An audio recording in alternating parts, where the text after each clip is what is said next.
Liwanag at dilim. Tama po ba? Oo, yung paglikha ng Diyos nagpapatuloy sa aktwal. Kasi may mga bata pa na hindi pa ipinapanganak eh. Isinisilang pa lang, gagawin pa lang. Aktwal. Nagpapatuloy yung paglikha ng Diyos. Pero siyang lumalang ng lahat ng bagay. Sa isipan, nilikha na ng Diyos yun. At So para na lang, nandun po yung salta simula pa lang sa Genesis na paglikha, di ba?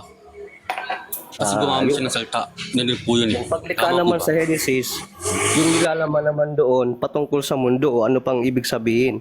Pero yung doon sa John 1:1, ang nilalaman ng salita dyan ay pumapatungkol kay Kristo. Yung paglalang, yung pagiging tao. Nga po. Magkaiba yun. Magkaiba, hindi ibig sabihin na ginamit yung terminong salita or logos, exclusively kay Kristo lang yon. Hindi. Sapagkat maraming beses ginamit ang terminong logos sa Biblia na pumapatungkol naman sa ibang bagay. Di ba nabanggit sa John 1 verse 3 na nalikha ang lahat ng bagay dahil sa salta? Tama po ba? Yes, kaya nga eh. Sapagkat ang Diyos nga nagsasalita ng mga bagay na nilikha niya. Aalamin mo lang kung ano yung nilalaman, saan pumapatungkol yung salita ng Diyos na yon. Patungkol sa paglalang. Sabi mo kanina kasi yung salita sa John 1:1 is pumapatungkol kay Kristo. Tama po ba? Yung Tapos, nilalaman. sa John 1:13, ang salita, ang salitang dahilan ng pagkalikha ng lahat ng bagay. Tama po ba? Yes. Paano po tama yun? Kasi ginamit din po salita nung likhain ng Diyos Oo, yung, kaya nga binigyan din yung, ako sa iyo. yung lahat ng bagay na yun. Tama po ba? Kaya nga ang pinaunang payag ko sa iyo, hindi lahat ng terminong binabanggit na salita ay exclusive lang kay Kristo. Ginagamit yan sa ibang mga bagay na paglikha. Depende kung anong nilalaman, kung paano ito ginamit. Ano? Opo, nandun na po ako. So, ina-attribute nyo kay Christ yung sa John 1:1 na salita. Di ba? Tama po. So ngayon, paano yung po magpapaliwanag po sa akin na hindi si Kristo yung sinasabi na salita ng Genesis 1:1?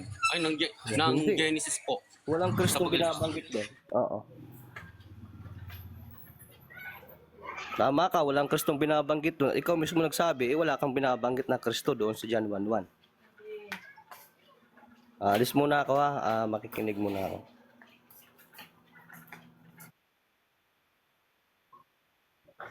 Opo, opo, sir.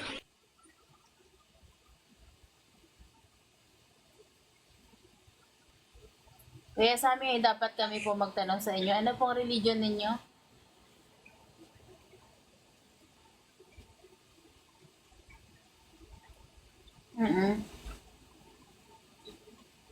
Iglesia nino po?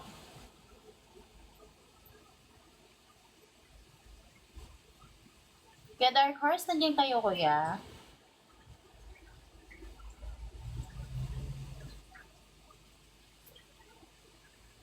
Kaya Dark Horse?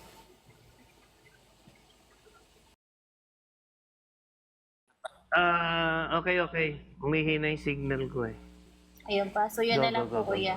Kaya sa amin, makikisuyo kami kung may tanong kayo, yun lang po ang ma-entertain namin sa inyo. Ukol naman po sa pagsagot, may tagasagot po kami dito. Salamat po.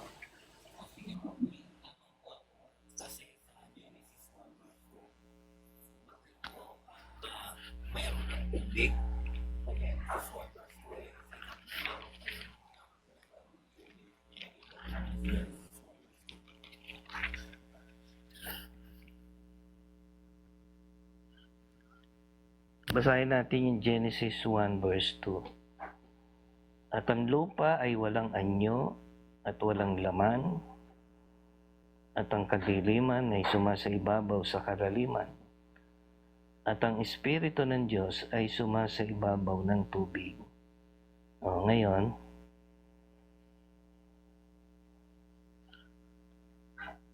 hello.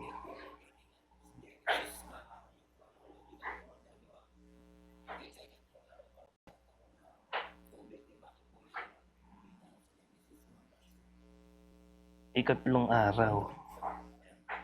ikatlong araw.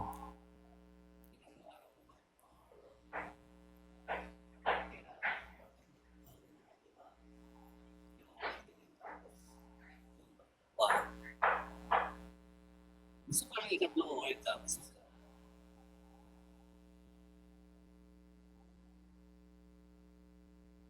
Oh. Oh, wala namang contradiction doon. Nauna po kasi. Bro, Hindi yung naman ano, sa sinabing ikat... hindi naman sinabing nilalang na ang tubig diyan eh.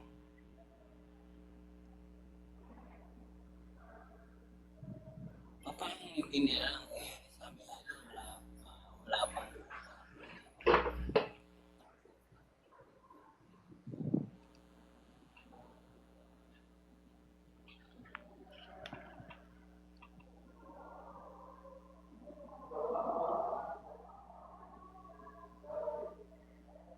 Ang tinutukoy na Eh, tubig meron. dyan, bro. Sige po, kuya. Hindi, sige, go ahead, go ahead. Ang tinutukoy na tubig dyan sa ikalawang araw, Kuya Sami, ay yung tubig sa atmosphere. Yan yung kasi tandaan natin na sa una, yung kabuuan ng universe ang nilikha eh. Yung universe kasi yung kalupaan at yung kalangitan. So universe ang tinutukoy dyan. So Tanong lang po, sir. Pwede po. So, teka muna. Ha? Universe po. Yung nasa atmosphere. Kasi alam naman natin. na Paano po yung nagkaroon sa ng tubig yung atmosphere? Sama po ba? Teka Ano teka po? lang, ganito, Kuya Lakay, hindi ka naman kinakausap. Mamaya ka na, Kuya Lakay, padaanin mo muna yung sagot, ha? Pasuyo po ako. Ang Apo, science Kuya po kasi Angel. nagturo sa akin na wala pong tubig sa atin. Kuya, tulad ng sabi ko, Kuya Lakay, ayoko ng magulo kausap. Ngayon, maghintay po kayo mamaya, Kuya, pasuyo ako, ha? Ayoko ng magulong Ngayon, ganito, Kuya Angel, pasok po sa sagot. Wala mag-interrupt pa. Meron. INC po. INC po. Angel Ader. Meron. Okay na yan, Kuya. Okay na. Sasagutin na po kayo. Meron talaga. Meron tayong mga yung scientific term na nebula kung tawagin na nasa atmosphere. Ang composition niyan ay mostly water. Nasa atmosphere yan. Yun ang kaibahan ng tubig na sinasabi mo sa ikalawang araw at doon naman sa ikatlong araw. Doon naman sa ikatlong araw na sinasabi mo, tama yung sinabi ni Kuya Dark Horse kanina. Wala namang sinabing nilikha yung tubig doon. Kung mapapansin mo, ang ipinapakita ron ay yung paghihiwalay ng bodies of water at saka bodies of land. Yan ang pangyayari dyan. So, walang magkasulungat doon sa sinasabi mong 2 araw ng paglikha. Ayun yun, kapatid.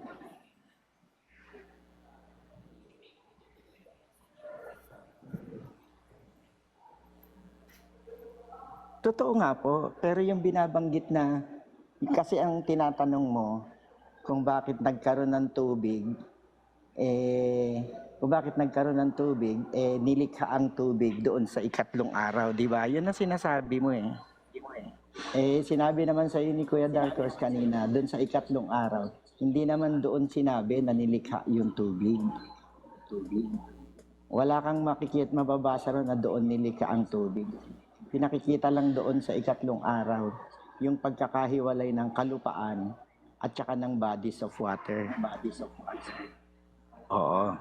Na iba naman yung bodies of water na yon doon sa presence ng tubig or H2O, kumbaga.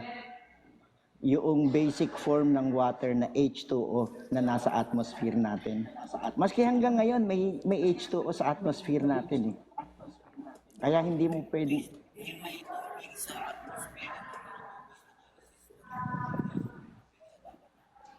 Opo, opo. Opo, opo.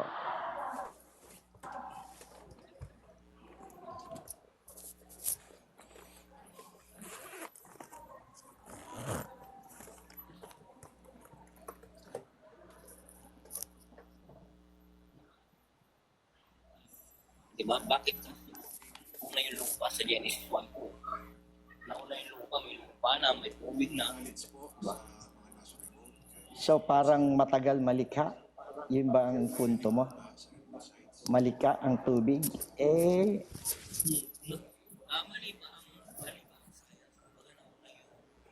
Hindi po natin sinasabi na ano na Opo, hindi po natin sinasabi na mali ang science. Tinatanggap po natin sa Iglesia ni Cristo ang science.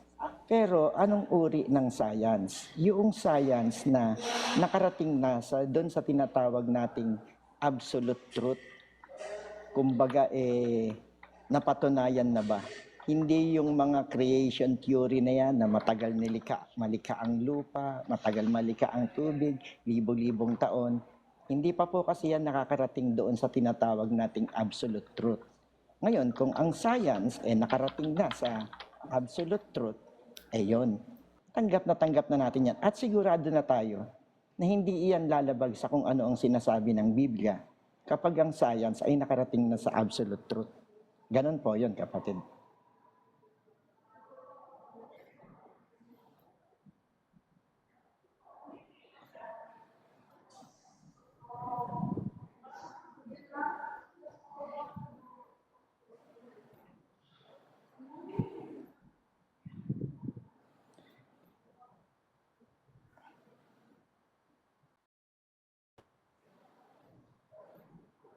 Opo, ayun naman, sinabi naman sa 2, ang lupa ay wala pang hugis o anyo.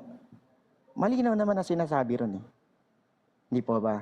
Kasi nga, kumbaga, siguro parang pwede nating sabihin, kung natatabunan pa yan ng iba't ibang elements sa atmosphere at isa na nga dyan ng tubig, formless siya na maituturing.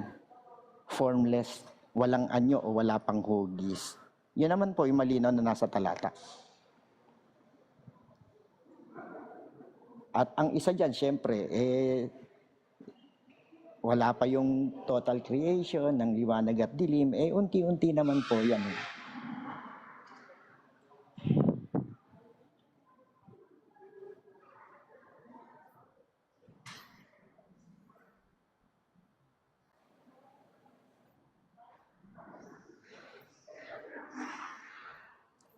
Hindi po matter na. Opo. Hindi po kaya lang po siya sinasabing formless at walang hugis o anyo. Hindi pa siya ganun kumbaga yung mga detalye ba, wala pa. Kaya nga nung nilikha ang liwanag, yun yung parang ano ba to? Parang siya yung magpapasimula ng pagkakaroon na ang hugis o anyo ng mga iba pang nilikha. Parang ganito lang yan. Halimbawa, kung nasa dilim ka, may isang bagay dyan. Formless yan Dahil hindi mo naman makita di ba? Ganun yun, parang ganun lang po ang aplikasyon yun. Hindi ibig sabihin na hindi siya matter. Ganun lang po ibig sabihin nun, walang hugis o anyo. Parang indeterminate yung kanyang hugis o anyo dahil nasa dilim siya.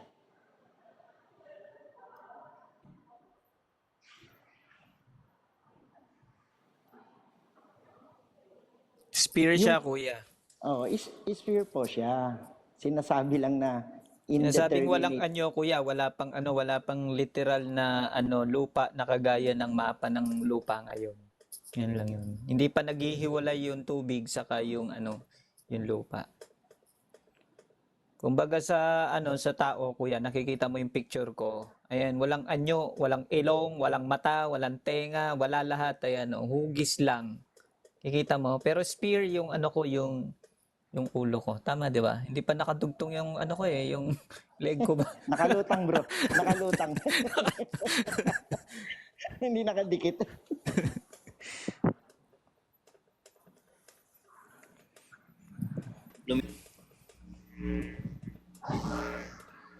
Tama yan. He created the atmosphere by separating the waters on day 2. Tapos sineparate niya yung dry land from the sea sa day 3.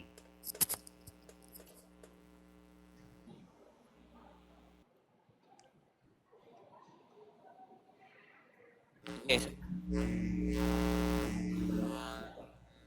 Meron tayong pasugo niyan, yung Day of Creation. Meron. May copy ako niyan eh. Mamaya hanapin ko.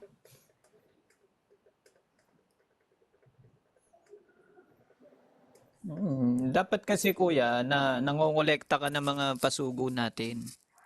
I think last year yan na na ibigay. Kulay medyo dark yung picture niya. Hindi ko lang mapicturean.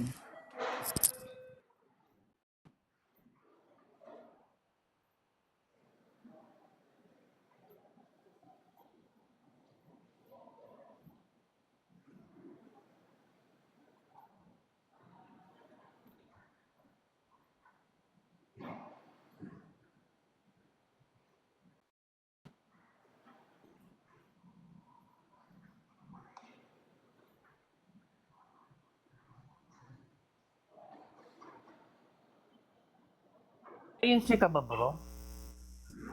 Hindi?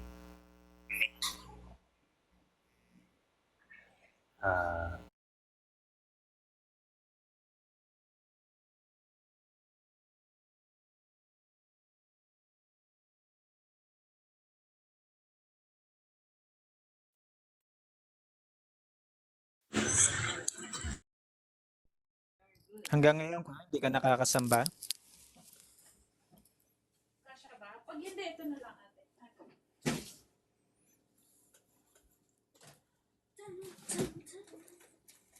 Ayan, teka lang. Ano yung comment nyo? Pasogo.com? Pasogo.com?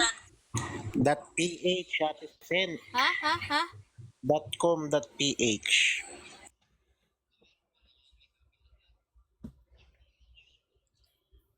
Di yung sa pasugo.com, mga primarily topic lang yan nandoon. Primarily lang yan eh. Yung Pasogo God's message. Pero lahat ng pasugo wala doon.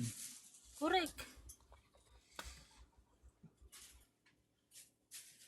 Pero yun kuya, ang timbangan mo lang kuya Sammy, ano ba yung mas mahalaga sa'yo? Yung pagsamba or yung hanap buhay? Hindi, ano yung pinakamahalaga? Yun yung tanong kuya. Ano yung ba yung pinahahalagahan mo talaga? Pagsamba or yung trabaho?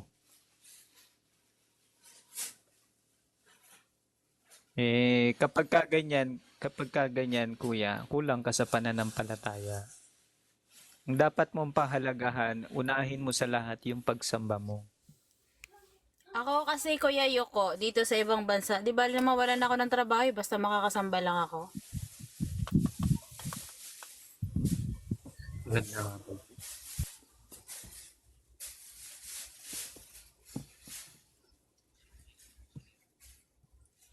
Walang taong, kuya, wala pa Walang akong pinapayaan nakilalang ng lingkod Diyos. ng Diyos na naghirap dahil sa pagsamba. Walang ganun. Meron silang ginagawa na ibang bagay na maari nating hindi natin ma-justify na naghirap sila. Pero walang lingkod ng Diyos ang naghirap na naglingkod sa Diyos.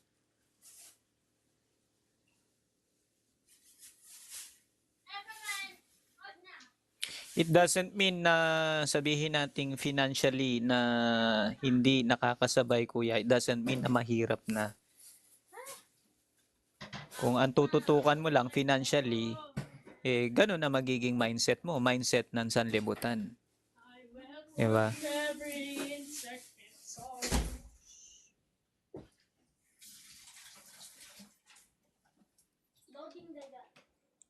Unahin mo muna yung pagsamba, kuya, kaysa sa anumang mga bagay.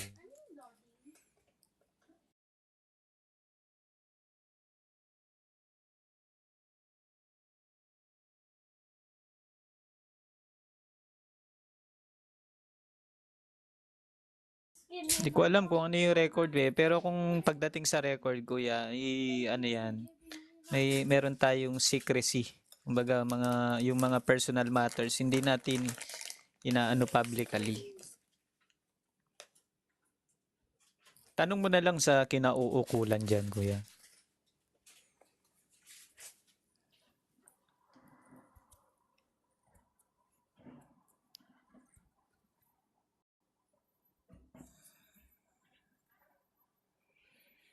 Case to case basis 'yan, kuya. Case to case yan, kuya. Hindi lahat ng nagbabalik loob ay may takda na ganun. Depende kung nalunasan mo yung suliranin mo, bakit ka natanggal, mababalik ka kung dire-diretso yung pagsamba mo at ginagawa mo yung mga gawain bilang isang tunay na Kristiyano. The more na natitisod ka sa pagsamba, the more na nagpapalya ka, the more natatagal ka. Kasi anong sense ng ibabalik ka sa talaan, kuya, kung palya-palya ka sa pagsamba?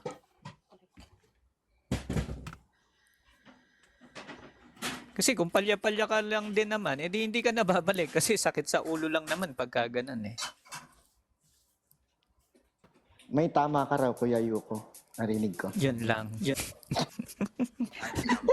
May tama ka kung maling salin ang hindi makamove on si Kuya Adler dun.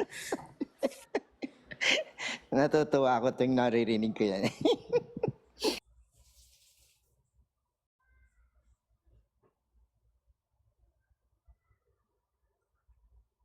Kuya, bago mo itanong sa isip mo yan, unahin mo muna yung pagsamba. Yan ang maipapayo ko sa'yo. Tsaka mag-focus ka, kuya, sa mga aktibidad sa loob ng Iglesia ni Cristo, sa mga aktibidad na panglokal. Doon ka, kuya. Huwag sa ganyang bagay.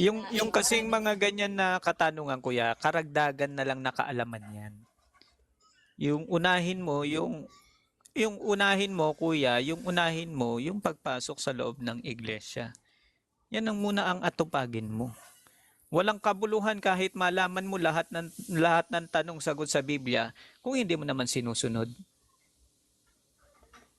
'Di ba?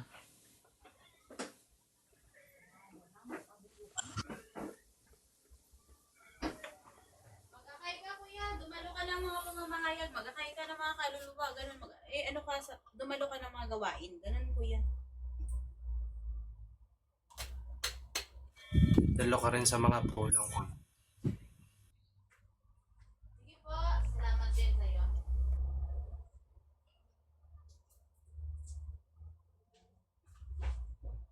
Kuya Sidan, magandang gabi.